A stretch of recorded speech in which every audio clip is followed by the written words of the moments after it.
أنفسنا ومن سيئات أعمالنا من يهد الله فلا مضل له ومن يضلل فلا هادي له وأشهد أن لا إله إلا الله وحده لا شريك له وأشهد أن محمدا عبده ورسوله أرسله بالهدى ودين الحق ليظهره على الدين كله ولو كره المشركون اللهم صل على محمد وعلى آل محمد كما صليت على إبراهيم وعلى آل إبراهيم إنك حميد مجيد اللهم بارك على محمد وعلى آل محمد كما باركت على إبراهيم وعلى آل إبراهيم إنك حميد مجيد أما بعد فإن خير الحديث كتاب الله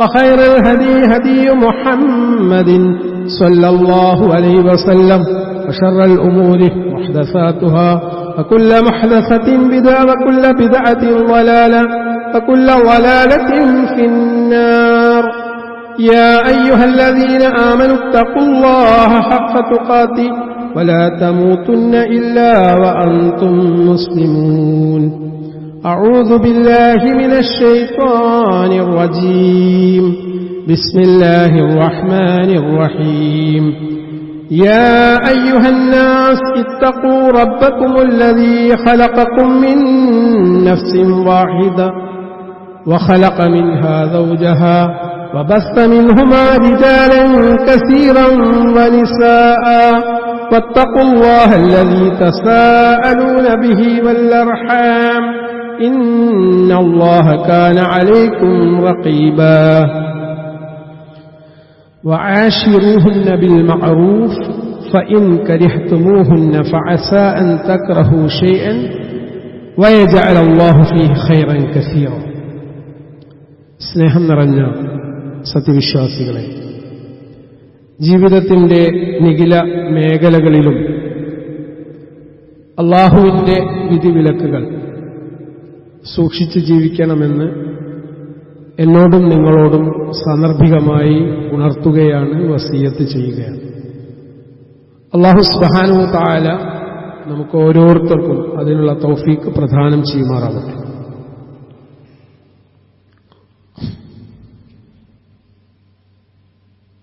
ദാമ്പത്യ ജീവിതം അല്ലാഹു ഏറ്റവും കൂടുതൽ പവിത്രമാക്കിയിട്ടുള്ള ഒരു കരാറാണ്. സാധാരണഗതിയിൽ നമ്മൾ ഏർപ്പെടുന്ന കരാറിൽ നിന്ന് വ്യത്യസ്തമായി സാമൂഹികവും ധാർമ്മികവും ആത്മീയവുമായിട്ടുള്ള നിരവധി ലക്ഷ്യങ്ങളുടെ സാക്ഷാത്കരിക്കപ്പെടേണ്ട പവിത്രമായ ഒരു ബന്ധമാണ് നിക്കാഹ് അല്ലെങ്കിൽ ദാമ്പത്യ ബന്ധം എന്ന് പറയുന്നത്. ഒന്നാമതായിട്ട് അല്ലാഹുവിന്റെ റസൂൽ സല്ലല്ലാഹു അലൈഹി വസല്ലമയുടെ കൽപ്പന അല്ലെങ്കിൽ പ്രവാചകൻ സല്ലല്ലാഹു അലൈഹി വസല്ലമയുടെ ചര്യ പ്രോത്സാഹിപ്പിക്കുന്ന കാര്യമാണ്.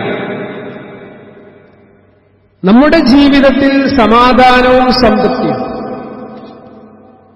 ഉണ്ടാവാൻ വേണ്ടി അല്ലാഹു നിശ്ചയിച്ചിരിക്കുന്ന ഒരു മാർഗം, അതായത് സ്നേഹത്തിന്റെ ഉറവിടം, ഹലാലായ രൂപത്തിൽ അനുവദനീയമായ മാർഗത്തിൽ കൂടി സന്താനങ്ങൾ ഉണ്ടാവാനും അവയെ നിലനിർത്താനും വേണ്ടി അല്ലാഹു സംവിധാനിച്ച ഒരു സിസ്റ്റമാണ്. സഹോദരങ്ങളെ, നമ്മുടെ സമൂഹത്തിന് ഇന്ന് ഒരു ഭദ്രതയുണ്ട്. ആ ഭദ്രത നിലനിൽക്കുന്നത് കുടുംബജീവിതത്തിൽ കൂടിയാണ്. ആ കുടുംബജീവിതം ഇല്ല എങ്കിൽ നമ്മുടെ നാട്ടിൽ സാർവത്രികമാവുന്ന കാര്യം വ്യഭിചാരവും അക്രമവും അനാശാസ പ്രവർത്തനങ്ങളുമായിരിക്കും. വൈവാഹിക ജീവിതത്തിൽ കൂടി അള്ളാഹു ലക്ഷ്യമാക്കുന്നത് ലൈംഗികമായിട്ടുള്ള ജീവിതത്തിലുള്ള വിശുദ്ധിയാണ്. അതുകൊണ്ടാണ് പ്രവാചകൻ സല്ലല്ലാഹു അലൈഹി വസല്ലം കൽപ്പിച്ചത്, ഒരു ഇണയെ തെരഞ്ഞെടുക്കുമ്പോൾ, അതാണാവട്ടെ പെണ്ണാവട്ടെ, വൈവാഹിക ജീവിതത്തിലേക്ക് തെരഞ്ഞെടുക്കുമ്പോൾ മതഭക്തിക്ക് നിങ്ങൾ മുന്തിയ പ്രാധാന്യം കൽപ്പിക്കണം. സമ്പത്ത് നോക്കിക്കൊണ്ടും കുടുംബ പശ്ചാത്തലം നോക്കിക്കൊണ്ടും സാമ്പത്തികമായിട്ടുള്ള ഭദ്രത പരിഗണിച്ചുകൊണ്ടും സൗന്ദര്യം പരിഗണിച്ചുകൊണ്ടൊക്കെ വിവാഹം കഴിക്കാം. എന്നാൽ മുന്തിയ പരിഗണന ഫൗഫർ ബിദാത്തിദ്ദീൻ, നിങ്ങൾ മുന്തിയ പരിഗണന കൊടുക്കേണ്ട ദീനാണ്. വൈവാഹിക ജീവിതം സാധുവാവണമെങ്കിൽ നിർബന്ധമായിട്ടും മഹർ ഉണ്ടാവണം. പുരുഷന്റെ കടമയാണത്. അത് സ്ത്രീയുടെ അവകാശം കൂടിയാണ്. ഒരു വലിയന്റെ സാന്നിധ്യത്തിലും സമ്മതപ്രകാരവുമാണ് വൈവാഹിക ജീവിതം ആരംഭിക്കുന്നത്. രണ്ട് സാക്ഷികൾ അതിനെ സാധൂകരിക്കുന്നു, അല്ലെങ്കിൽ രണ്ട് സാക്ഷികളുടെ സാന്നിധ്യമാണ് ആ പവിത്രമായ കരാറിനെ ദൃഢപ്പെടുത്തുന്നത്. ഭാര്യാഭർത്താക്കന്മാർക്കിടയിൽ ഉത്തരവാദിത്തങ്ങളുണ്ട്, കടമകളുണ്ട്. ഈ ഒരു സിസ്റ്റത്തിൽ നിന്ന് വ്യത്യസ്തമായിട്ടുള്ള ഒരു തലമാണ് ഇന്ന് ആളുകൾ ഇഷ്ടപ്പെടുന്നതും അതിനെ സാധൂകരിക്കുന്നതായിട്ടുള്ള കാര്യങ്ങൾ, സംഭവങ്ങൾ ഓരോ ദിവസവും നമ്മുടെ സമൂഹത്തിൽ നടമാടിക്കൊണ്ടിരിക്കുകയാണ്. അതായത് വിവാഹേതര ബന്ധങ്ങളിലേക്ക്, വ്യഭിചാരത്തിലേക്ക് ഓരോ ആണും പെണ്ണും സർവസ്വതന്ത്രരായി വിഹരിക്കുന്ന ഒരു കാലഘട്ടത്തിലാണ് നമ്മൾ ജീവിക്കുന്നത്. ഇതിൽ പതിയിരിക്കുന്ന അപകടങ്ങളെക്കുറിച്ചുള്ള ധാരണക്കുറവ് നമ്മുടെ സമൂഹത്തിന് വല്ലാതെയുണ്ട്. എന്താണ് ഇഷ്ടപ്പെട്ട ഒരു പെണ്ണിന്റെ കൂടെ ഞാൻ ജീവിച്ചാൽ, എന്താണ് ഇഷ്ടപ്പെട്ട ഒരു പുരുഷന്റെ കൂടെ ഞാൻ ജീവിച്ചാൽ, എന്താ ആകാശം ഇടിഞ്ഞ് തകർന്നു വീഴുമോ, ഇതൊക്കെ ചോദിക്കുന്നു. സഹോദരന്മാരെ, ഒരു വ്യക്തി അല്ലാഹു സുബ്ഹാനഹു വ തആല ഇവിടെ ഉണ്ടാക്കിയ ഒരു സിസ്റ്റത്തെ ലംഘിക്കാൻ വേണ്ടി മെനക്കെട്ടിട്ടുണ്ടെങ്കിൽ സംഭവിക്കാൻ പോകുന്ന കാര്യം എന്താണ്? ഇപ്പൊ നിങ്ങൾ ആലോചിച്ച് നോക്കുക, ഒരു റോഡിൽ കൂടി ഒരു വാഹനം ഓടിക്കൊണ്ടിരിക്കുമ്പോൾ ആ വാഹനം അതിന്റെ ഡെസ്റ്റിനേഷനിൽ, അതിന്റെ ലക്ഷ്യസ്ഥാനത്ത് എത്തണമെങ്കിൽ കൃത്യമായിട്ടുള്ള ട്രാഫിക് റൂൾസ്, വാഹന നിയമങ്ങൾ പാലിക്കണം. നമ്മുടെ തൊട്ടടുത്തുള്ള ഹൈവേയിൽ 6 വരിപ്പാതയിൽ കൂടി വാഹനങ്ങൾ പോകുന്നത് നമ്മൾ ദർശിക്കുന്നവരാണ്, കാണുന്നവരാണ്. സ്പീഡ് ഫസ്റ്റ്, സെക്കൻഡ്, തേർഡ് ഈ രൂപത്തിലാണ്. ഏറ്റവും കൂടുതൽ സ്പീഡിൽ കൂടി പോകുന്ന ഒരു ട്രാക്കിൽ കൂടി മറ്റൊരു വാഹനം ഓവർടേക്ക് ചെയ്യാൻ ശ്രമിക്കുമ്പോൾ അവിടെയും നിയമങ്ങളുണ്ട്. ഈ നിയമം ലംഘിച്ചുകൊണ്ടൊരു വാഹനം അങ്ങോട്ട് പോയിട്ടുണ്ടെങ്കിൽ ഒരു സംശയം വേണ്ട, അവിടെ അപകടം ഉറപ്പാണ്. ഈ പ്രപഞ്ചത്തിലുള്ള സകല സംവിധാനങ്ങളെയും അല്ലാഹു നിയമത്തിൽ കൂടിയാണ് കൊണ്ടുപോകുന്നത്. അതിൽപ്പെട്ട ഒരു നിയമമാണ് ഭാര്യയും ഭർത്താവും ഒന്നിച്ച് ജീവിക്കുമ്പോൾ പാലിക്കേണ്ട മര്യാദകൾ. അതൊന്നും പാലിക്കാതെ തോന്നിയതുപോലെ സെക്സിനെ സാധൂകരിക്കുന്ന അല്ലെങ്കിൽ ന്യായീകരിക്കുന്ന ഒരു സാഹചര്യം ഉണ്ടായിക്കഴിഞ്ഞാൽ കുടുംബ ബന്ധങ്ങളുടെ തകർച്ചയാണ് ആദ്യമായിട്ടുണ്ടാവുന്നത്. നമ്മൾ മനസ്സിലാക്കേണ്ട കാര്യമാണ്. ഇപ്പൊ ബാപ്പ ഉമ്മ എന്നുള്ള ഒരു സംവിധാനം, മക്കൾ എന്നുള്ള ഒരു സംവിധാനം, അത് നൽകുന്ന ഒരു ഭദ്രതയും സുരക്ഷിതത്വവും ഉണ്ട്. അതങ്ങനെ നഷ്ടപ്പെടും. പരസ്പരം വിശ്വാസം തകർന്നടിയും. വെസ്റ്റേൺ കൺട്രീസിന്റെ സംസ്കാരത്തിലേക്ക് നമ്മുടെ ഉമ്മത്തിനെ കൊണ്ടുപോകാൻ വേണ്ടി ശ്രമിക്കുന്നവർ ഇവിടെ ഒരു അരാജകത്വം സൃഷ്ടിക്കാനാണ് ആഗ്രഹിക്കുന്നത്. അപ്പൊ എന്താ ഉണ്ടാവുക? പരസ്പര വിശ്വാസം ഉണ്ടാവില്ല, വിവാഹമോചനങ്ങൾ വർദ്ധിക്കും, കുടുംബ കലഹങ്ങൾ വർദ്ധിക്കും. ഒരു മനുഷ്യന്റെ ജീവിതത്തിൽ അയാൾക്ക് ബാലൻസ് നൽകുന്നത് മാനസികാരോഗ്യമാണ്. ഇപ്പൊ എന്റെ മനസ്സിന്റെ ഉള്ളിലേക്ക് ചിന്തകൾ കടന്നു വരുന്നു. അത് നിയന്ത്രണ വിധേയമായ ഒരു സമൂഹത്തോട് ഞാൻ സംസാരിക്കുമ്പോൾ ആ സംസാരിക്കുന്ന വാക്കുകൾ കൃത്യമാണ്. അതിൽ തകരാറ് സംഭവിച്ചിട്ടുണ്ടെങ്കിൽ ആ വാക്കുണ്ടാക്കുന്ന കോലാഹലങ്ങൾ വളരെ വലുതായിരിക്കും. അബ്നോർമലായിട്ടുള്ള, നോർമലല്ലാത്ത, മാനസികമായിട്ടുള്ള ആരോഗ്യം നഷ്ടപ്പെട്ട ഒരാൾ, അയാളുടെ വായിൽ നിന്ന് എന്തു വന്നേക്കാം, എന്തു അയാൾ പ്രവർത്തിച്ചേക്കാം.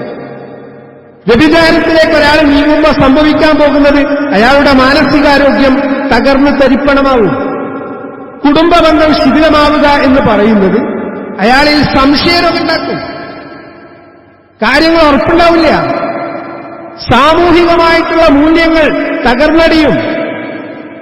തെറ്റും ശരിയും തിരിച്ചറിയാനുള്ള ആ ഒരു വിവേകം, ആ ഒരു വിസ്ഡം നഷ്ടപ്പെട്ടു കളയും സഹോദരന്മാരെ. അത്തരത്തിലുള്ള കേസുകൾ കൈകാര്യം ചെയ്യുന്ന ഒരു വ്യക്തി എന്നുള്ള നിലയ്ക്ക് എനിക്ക് പറയാൻ പറ്റും. ബാപ്പയും ഉമ്മയും തമ്മിൽ ഡൈവേഴ്സിന്റെ വക്കിലേക്ക് എത്തുമ്പോ അത് കുട്ടികളിൽ ഉണ്ടാക്കുന്ന മാനസിക ആഘാതങ്ങൾ, ഷോക്ക് എന്ന് പറയുന്ന അത്ര തീവ്രമാണ്. കുട്ടിക്ക് പഠിക്കാൻ പറ്റൂല. ജീവിതത്തിൽ, വൈവാഹിക ജീവിതത്തിലേക്ക് ഈ കലഹിക്കുന്ന മാതാപിതാക്കളുടെ കുട്ടി പ്രവേശിച്ചാൽ ആ കുട്ടിയുടെ ദാമ്പത്യ ജീവിതത്തെ പോലും അത് സാരമായിട്ട് ബാധിക്കും. കുട്ടികളുടെ മാനസിക നില തകരാറിലാവും, അരക്ഷിതാവസ്ഥ ഉണ്ടാവും. കുട്ടികൾക്കൊന്നിനൊരു കോൺഫിഡൻസ് ഉണ്ടാവില്ല, ആത്മവിശ്വാസം ഉണ്ടാവില്ല.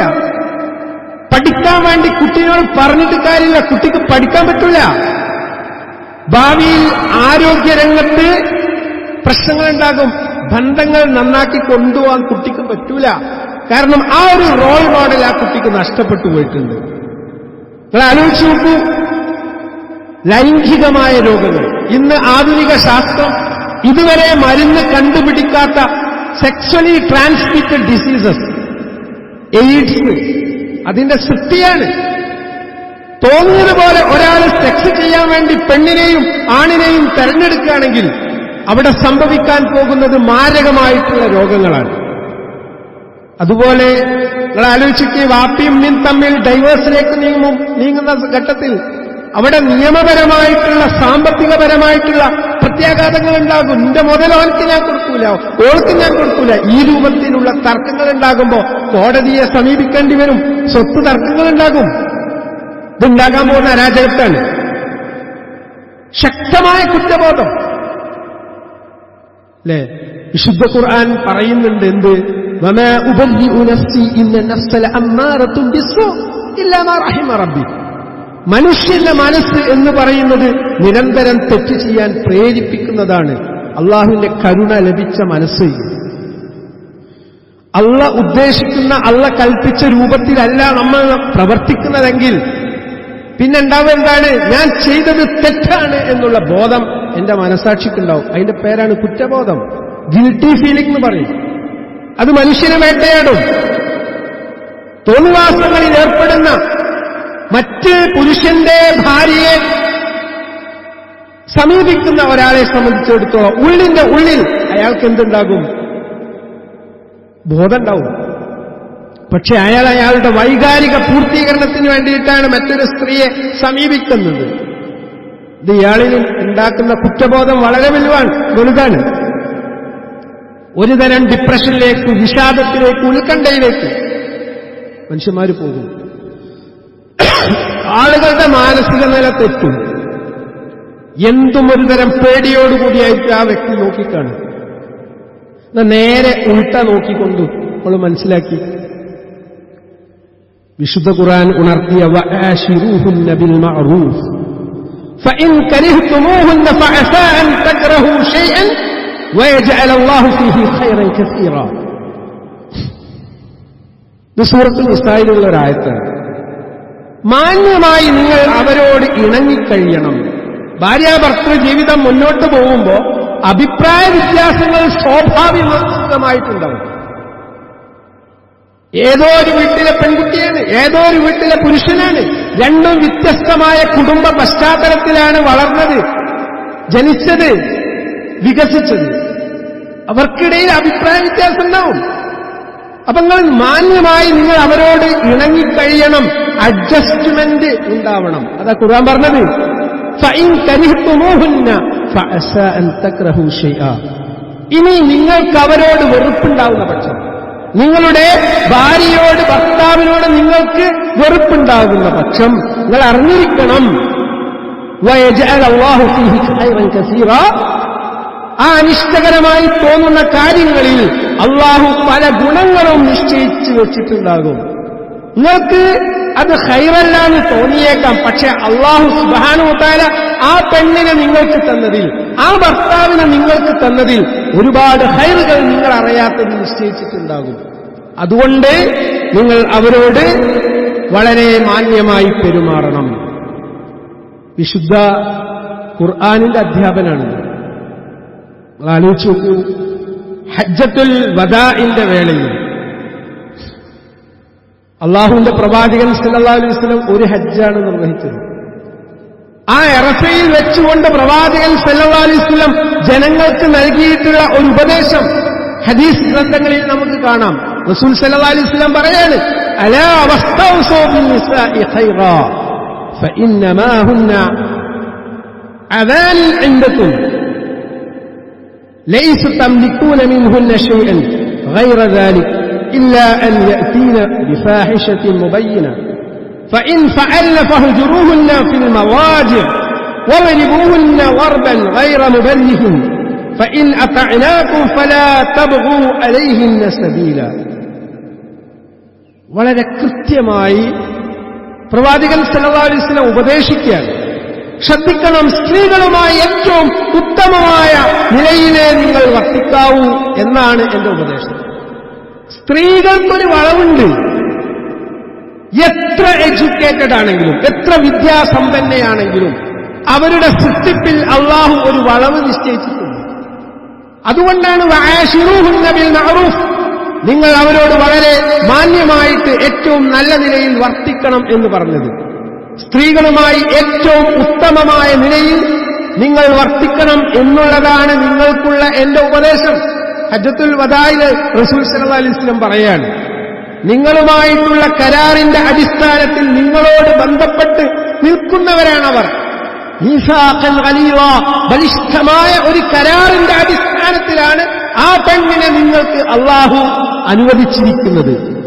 മറ്റൊരധികാരവും അവരുടെ മേൽ നിങ്ങൾക്കില്ല.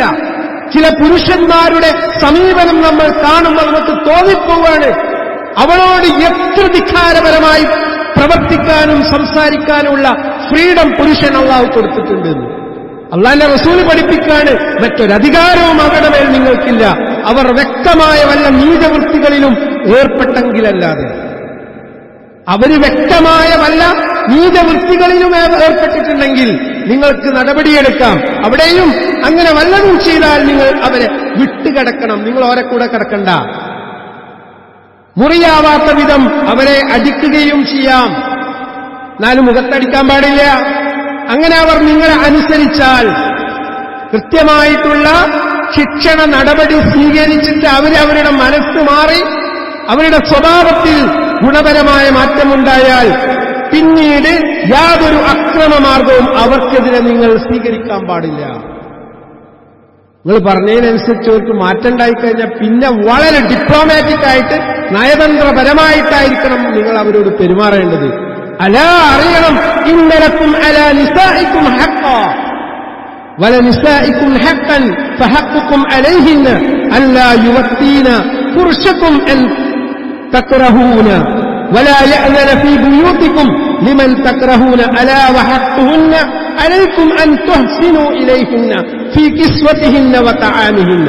തുർമദി ഉദ്ധരിക്കുന്ന വചനമാണ്. റസൂൽ സല്ലല്ലാഹു അലൈഹി വസല്ലം പഠിപ്പിക്കുകയാണ്, സ്ത്രീകൾക്ക് നിങ്ങളോട് ചില കടമകളുണ്ട്, നിങ്ങൾക്ക് സ്ത്രീയോടുമുണ്ട് ചില കടമകൾ. അവർക്ക് നിങ്ങളോടുള്ള കടമ, നിങ്ങൾക്ക് ഇഷ്ടമില്ലാത്തവരെ നിങ്ങളുടെ വിരിപ്പിൽ, ബെഡ്റൂമിൽ ചവിട്ടാൻ അനുവദിക്കാതിരിക്കുകയും നിങ്ങൾക്ക് വെറുപ്പുള്ളവരെ നിങ്ങളുടെ വീട്ടിൽ പ്രവേശിപ്പിക്കാതിരിക്കുകയും ചെയ്യലാണ് അവരുടെ കടമ. നിങ്ങൾക്ക് ഇഷ്ടമല്ലാത്ത ഒരു പുരുഷനും നിങ്ങളുടെ ബെഡ്റൂമിലേക്കോ നിങ്ങളുടെ വീട്ടിലേക്കോ കടത്തി വിടാൻ അവൾക്ക് അധികാരമില്ല. അവരോട് നിങ്ങൾക്കുള്ള കടമ നിങ്ങൾ അവർക്ക് നല്ല ഉടുപ്പും ഭക്ഷണവും നൽകലാണ്, മാന്യമായിട്ട് അവരോട് പെരുമാറലാണ്. സഹോദരന്മാരെ, ജീവിതം എന്നുള്ളത് ഒരു കരാറാണ്. അള്ളാഹിനോട് നമ്മൾ നടത്തിയ ഒരു കരാറാണ്. ആ പെൺകുട്ടിയെ നമ്മുടെ ജീവിതത്തിലേക്ക് നമ്മൾ കൊണ്ടുവന്നു എന്നുള്ളത് ഒരു കരാറാണ്. 18 or 20 വയസ്സ് വരെ ഒരു പെൺകുട്ടിയെ ഏറ്റവും നല്ല രൂപത്തിൽ പരിപാലിച്ച ഒരു ഉപ്പയിൽ നിന്ന് ആ കുട്ടിയെ നിങ്ങൾ വാങ്ങാണ്. കരാറിന്റെ അടിസ്ഥാനത്തിൽ അവൾക്ക് മാനസികമായും ശാരീരികമായും പിന്തുണ നൽകിക്കൊണ്ട് അവളെ പോറ്റുക എന്നുള്ളത് നിങ്ങളുടെ ഭാരിച്ച ഉത്തരവാദിത്തമാണ്. അത് നിർവഹിക്കാതെ പോയിട്ടുണ്ടെങ്കിൽ അള്ളാഹുവിന്റെ ശക്തമായ ശിക്ഷ നമ്മെ ബാധിക്കും എന്ന് നമ്മൾ അറിയേണ്ടതുണ്ട്. അള്ളാഹു സുബ്ഹാനഹു വ തആല നമ്മുടെ ജീവിതത്തിൽ വന്നുപോയിട്ടുള്ള അപാകതകൾ, പോരായ്മകൾ, തെറ്റുകൾ നമുക്ക് ഓരോരുത്തർക്കും പുറത്തു തരുമാറാവട്ടെ.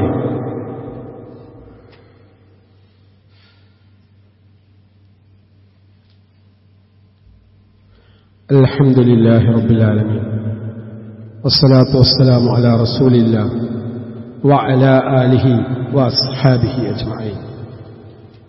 يا أيها الذين آمنوا اتقوا الله حق تقاته ولا تموتن إلا وأنتم مسلمون.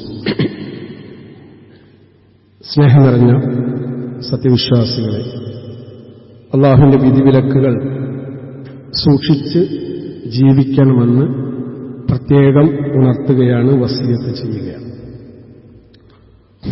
സൂചിപ്പിച്ച വിഷയം വൈവാഹിക ജീവിതം ഒരു കരാറാണ്. ആ കരാറിൽ ഏർപ്പെടുന്നതിന് മുമ്പ് വൈവാഹിക ജീവിതത്തെ സംബന്ധിച്ചുള്ള അറിവ് കരസ്ഥമാക്കുക എന്നുള്ളത് ഓരോ പുരുഷന്റെയും പെണ്ണിന്റെയും ബാധ്യതയാണ്. ഇന്ന് നമ്മുടെ ഇടയിൽ പല രൂപത്തിലുള്ള പഠനങ്ങളും നടക്കുന്നു. ഭൗതിക വിദ്യാഭ്യാസത്തിന് വേണ്ടി മുന്തിയ പരിഗണന നമ്മൾ കൊടുക്കുന്നു. ഗവേഷണ തലത്തിൽ പോലും കുട്ടികൾ പഠനം നടത്തിക്കൊണ്ടിരിക്കുന്നു. ഇന്ന് സ്ത്രീ വിദ്യാഭ്യാസ രംഗത്ത് ഒരു വലിയ കുതിപ്പുണ്ടായിട്ടുണ്ട്. കോളേജുകളിൽ, കലാലയങ്ങളിലൊക്കെ നമ്മൾ സന്ദർശിച്ചാൽ നമുക്ക് ബോധ്യമാവും 80% പഠനത്തിൽ മുന്നിട്ട് നിൽക്കുന്നത് സ്ത്രീകളാണ്. ഉന്നത വിദ്യാഭ്യാസ രംഗത്ത് അവരാണ് മത്സര പരീക്ഷ എഴുതിക്കൊണ്ടിരിക്കുന്നത്. എന്നാൽ ആ ഒരു തലത്തിലേക്ക് പുരുഷന്മാർ ഉയരുന്നില്ല. സ്വാഭാവികമായിട്ടും അവിടെ കുറെ പ്രശ്നങ്ങൾ ഉണ്ടാവുന്നുണ്ട്. പണ്ടുകാലത്ത് കൂട്ടുകുടുംബ വ്യവസ്ഥയിലാണ് നമ്മളൊക്കെ ജീവിച്ചത്. അന്ന് വൈവാഹിക ജീവിതത്തെക്കുറിച്ച് പറഞ്ഞു തരാൻ കാരണവന്മാരും കാരണത്തിലൊക്കെ ഉണ്ടായിരുന്നു. ഇന്ന് അണുകുടുംബത്തിലാണ്, ന്യൂക്ലിയർ ഫാമിലിയിലാണ് പലരും ജീവിക്കുന്നത്. അതുകൊണ്ട് തന്നെ കലാലയങ്ങളിൽ നിന്ന് ഇസ്ലാമികമായ ദാമ്പത്യ ജീവിതം എന്താണ് എന്ന് ആരും പറഞ്ഞു കൊടുക്കില്ല. കുട്ടികൾക്ക് അറിവില്ല. അതുകൊണ്ട് പ്രിയപ്പെട്ടവരെ, മഹല്ലടിസ്ഥാനത്തിൽ ഇത്തരത്തിലുള്ള കോഴ്സുകൾ നമ്മൾ ഇംപ്ലിമെന്റ് ചെയ്തേ പറ്റൂ. കാരണം വിവാഹമോചനങ്ങൾ വർദ്ധിച്ചുകൊണ്ടിരിക്കുന്നു. എന്താ കാരണം? പലപ്പോഴും ആണ് വിചാരിക്കുകയാണ്. ആണിന്റെ വിചാരം എന്താണെന്നറിയാം? എനിക്കൊക്കെ അറിയാനാ. ആണിനൊരു ചുക്കും അറിയില്ല. വലിയ എഡ്യൂക്കേഷനുള്ള ആളുകളെ ഒന്നിച്ചിരിക്കുമ്പോൾ നമുക്ക് ബോധ്യമാണ് ഒരു പെണ്ണിന്റെ മനഃശാസ്ത്രം എന്താണെന്നുള്ള അറിയാതെയാണ് ബെഡ്റൂമിലേക്ക് അവൻ ഒരു പെണ്ണിനെ സമീപിക്കാൻ വേണ്ടി ചെല്ലുന്നത്. പെണ്ണുമായിട്ട് മാനസികമായിട്ടുള്ള അടുപ്പം ഉണ്ടായതിനു ശേഷം സംഭവിക്കേണ്ട കാര്യങ്ങൾ അവന്റെ ആർത്തി കൊണ്ട്, ആഗ്രഹം കൊണ്ട് ഒന്നാമത്തെ ദിവസം അല്ലെങ്കിൽ രണ്ടാമത്തെ ദിവസം സംഭവിക്കാൻ വേണ്ടി ഒരുങ്ങുമ്പോ അത് പെണ്ണിനുണ്ടാക്കുന്ന ഷോക്കിന്റെ വ്യാപ്തി അവൻ മനസ്സിലാക്കാതെ പോവുകയാണ്. ഇത്തരം കാര്യങ്ങൾ ആൺകുട്ടിക്കും പെൺകുട്ടിക്കും വിവാഹം നടക്കുന്നതിന് മുമ്പ് കൃത്യമായിട്ടുള്ള ധാരണ നൽകുന്ന പാഠങ്ങൾ, പ്രീ മാരിറ്റൽ കോഴ്സുകൾ മഹല്ലാടിസ്ഥാനത്തിൽ നടക്കണം എന്നാണ് ഞാൻ സൂചിപ്പിക്കുന്നത്. ഗൗരവത്തിൽ നമ്മൾ കാണേണ്ട വിഷയമാണ്. ലക്ഷക്കണക്കിന് രൂപയാണ് ഒരു കല്യാണം നടത്താൻ വേണ്ടി മുസ്ലിം ഉമ്മത്ത് ചിലവഴിക്കുന്നത്. ഞാൻ പലപ്പോഴും ആളുകളോട് ചോദിക്കാറുണ്ട്, ഈ കല്യാണത്തിന് വേണ്ടിയിട്ട് ഒരുക്കിയ ആണിനും പെണ്ണിനും ഇത്തരത്തിലുള്ള വല്ല കോഴ്സുകളും നിങ്ങൾ നൽകിയിട്ടുണ്ടോ? അവരിങ്ങനെ കൈമലർത്തും. എന്ത് കോഴ്സ്? സഹോദരന്മാരെ, ഡിവോഴ്സ്, വിവാഹമോചനം ഇല്ലാതാവാനുള്ള ഒരു പരിഹാരം നേരത്തെ നമ്മൾ കൊടുക്കണം. ഡിവോഴ്സിനെ കുറിച്ച് ഇപ്പൊ കഴിഞ്ഞ ദിവസം എനിക്ക് ഒരു സജീവ പ്രവർത്തകനെന്ന് വിളിക്കുകയാണ്. നിങ്ങളൊന്ന് കാണണേ, എന്താ വിഷയം? എന്റെ മകളുടെ കല്യാണം കഴിഞ്ഞു, ഭർത്താവും അവളും തമ്മിൽ പ്രശ്നങ്ങളുണ്ട്. ഈ പ്രശ്നങ്ങളുടെ എണ്ണം കൂടാൻ. അതുകൊണ്ട് സഹോദരന്മാരെ, നമ്മൾ ഗൗരവത്തിൽ കാണണം എന്നാണ് സാന്ദർഭികമായി സൂചിപ്പിക്കാനുള്ളത്. അല്ലാഹു സുബ്ഹാനഹു തആല ഏറ്റവും നല്ല രൂപത്തിൽ അറിവ് സമാഹരിച്ചുകൊണ്ട് ജീവിതത്തെ സംസ്കരിക്കാനും പുരോഗതിയിലേക്ക് കൊണ്ടുപോകാനുമുള്ള തൗഫീക്ക് നമുക്ക് ഓരോരുത്തർക്കും പ്രദാനം ചെയ്യുമാറാവട്ടെ. സഹോദരങ്ങളെ, നമ്മിൽ പലരും രോഗികളാണ്. രോഗം കൊണ്ട് ഹോസ്പിറ്റലുകളിൽ കയറിയിറങ്ങുന്ന ഒരുപാട് കുടുംബാംഗങ്ങൾ നമുക്കൊക്കെ ഉണ്ട്. എല്ലാവർക്കും വേണ്ടി നമ്മൾ ആത്മാർത്ഥമായി ദുആ ചെയ്യണം. ദുആ എന്നുള്ളത് ഒരു വലിയ ആയുധമാണ്. അല്ലാഹു സുബ്ഹാനഹു തആല രോഗികളായി ആശുപത്രികളിൽ കഴിയുന്ന നമ്മുടെ സഹോദരങ്ങൾക്ക് എത്രയും പെട്ടെന്ന് ആശ്വാസവും ശിഫയും നൽകി അനുഗ്രഹിക്കുമാറാവട്ടെ. നമ്മൾ ചെയ്തുകൊണ്ടിരിക്കുന്ന പ്രവർത്തനങ്ങൾ അല്ലാഹു സുബ്ഹാനഹു തആല നമ്മിൽ നിന്ന് സ്വീകരിക്കുമാറാവട്ടെ. اللهم اغفر للمؤمنين والمؤمنات والمسلمين والمسلمات الأحياء منهم والأموات إنك مجيب الدعوات يا قاضي الحاجات. توفنا مسلما وألحقنا بالصالحين اللهم أجرنا من النار اللهم أجرنا من النار اللهم أجرنا من النار ربنا ظلمنا أنفسنا وإن لم تغفر لنا وترحمنا لنكونن من الخاسرين ربنا تقبل منا إنك أنت السميع العليم وتب علينا إنك أنت التواب الرحيم وصلى الله على محمد وعلى آله وأصحابه أجمعين.